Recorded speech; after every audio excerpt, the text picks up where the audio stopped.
I waved goodbye to my friends as I stepped off the bus and headed to my house. I was super excited to get home and see my parents. They hadn't talked much at all yesterday. As a matter of fact, they had stayed in their bedroom all day. They hadn't been feeling well. I ran up the stairs to the front porch and swung the front door open with a big cheesy grin on my face. However, when I opened the door, there was no one in the den. The television was off and the house seemed to be abnormally quiet. I took a step in and started calling out. "Mom! Dad?" I called. I knew they were supposed to be here. Dad had the day off and Mom didn't have any plans to go to her girlfriend's until next week, right? I placed my backpack on the ground next to the couch and walked into the kitchen to check the calendar. October 5th. I was right.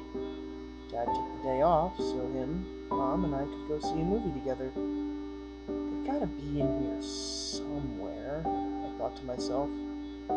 Then it hit me. School let out early today because of a busted water pipe. I looked at the watch on my wrist. It's only 12 o'clock. They must still be sleeping. I headed back to the den and slowly opened their bedroom door. Surely enough, there they lie. A sigh of relief escaped my mouth, and my grin returned. I tiptoed over my mom's side and pulled the covers back. I was greeted with the same sight as the day before. She lay there, motionless, eyes glazed over, mouth agape. Her skin was a pale white, and her hair had begun to thin. The soup I gave her yesterday sat on the bedside table.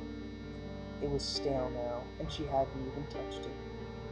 I'm beginning to think they don't want to feel better. I placed the cover back over her head, grabbed the old soup, and left the room, closing the door behind me. I decided not to wake either of them, considering they need their sleep. I'm sure they'll be up for it tomorrow. Until then, I have a ton of psychology homework to be done. We're doing this paper on people who have some type of disorder causing them to live in denial of even some of the most obvious things. I couldn't imagine.